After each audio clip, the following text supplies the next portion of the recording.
So it's great to be back in Cincinnati and be a part of the, continue to foster our relationship here with the Ohio groups. And once again, thank you for having DSAIA and welcoming us back to your city and your state. So thank you.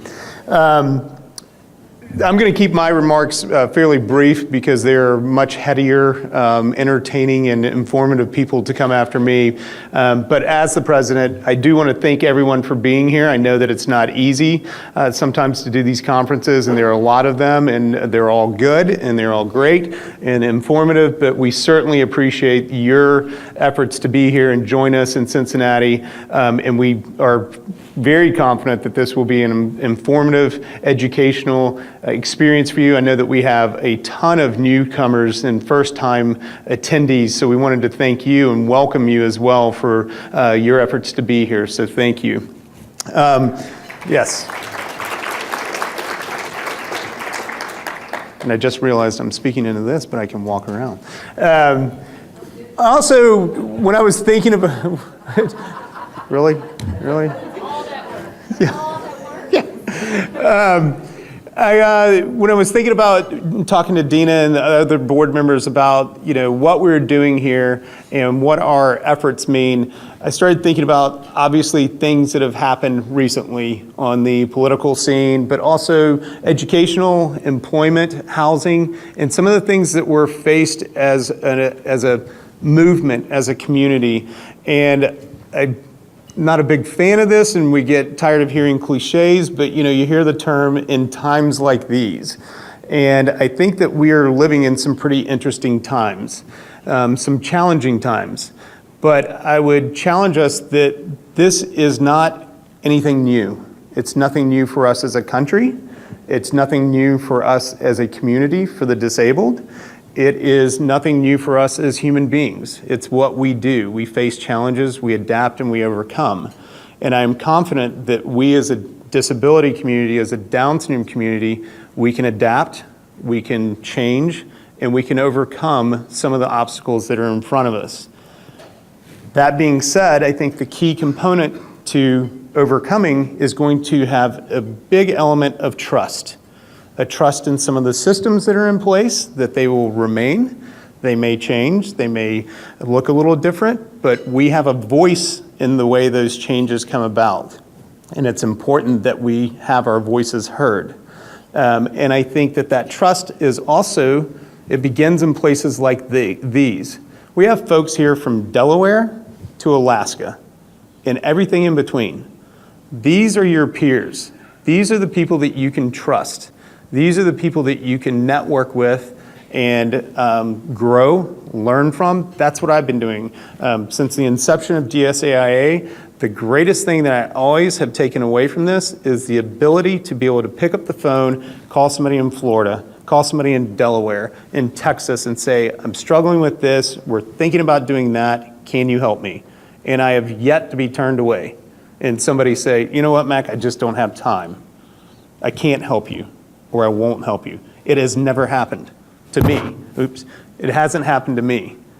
And I very seriously doubt that it would happen to anyone in this room that reaches out because of a connection that you've made this weekend and you ask for help from somebody in Michigan and they say, I just don't have time to help you. That's what we're in the business of doing, is helping. And once again, trusting each other to help.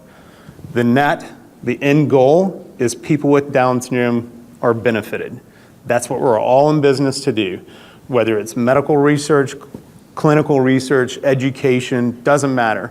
Our goal and our jobs are to help people with Down syndrome.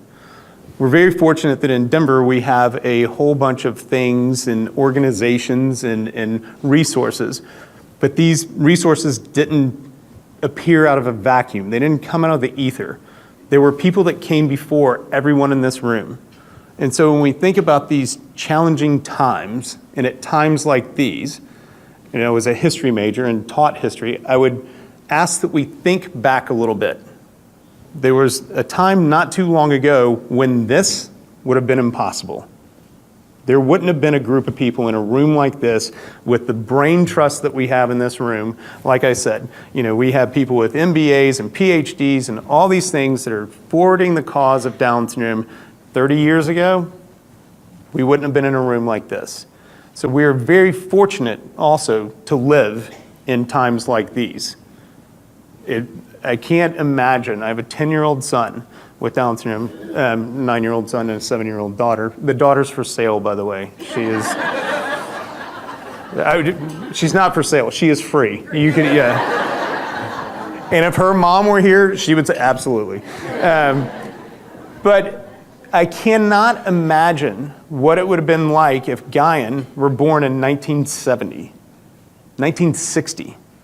We are so fortunate that he was born when he was. Don't get me wrong, folks. I'm not saying everything's a bowl of roses and everything's very easy, because we know it's not. And we're not exactly sure how some things are going to happen on the political scene nationally. But that's okay, because we're here together and we will face this together, and we will trust in each other to help continuing to make a difference. We're standing on the shoulders of giants. These people forged a path that we are so incredibly fortunate to be able to follow them on. I've never parented an 18-year-old. I've never parented an 18-year-old with Down syndrome. I've never parented a 20-year-old or a 28-year-old. But I know some people that have, and they've done it to great effect. And once again, my trust is in them and their leadership, that they've laid the groundwork for us in this room, and we can rely on those people. That's what this weekend is about, is creating those networks, establishing that trust, not only with DSAIA as an organization, but with the people in this room. So I would encourage you in times like these to take these relationships that you're making, the relationship that you have with DSAIA, the vendors that we have, the sponsors. It is an incredible thing to be able to have access to what you have this weekend, and it will continue past this weekend. It outlives Cincinnati, and it'll outlive the next year, and it will ultimately outlive everyone in this room. If we do our jobs, someone will be standing on our shoulders someday. So trust and go forward and embrace these times that we live in.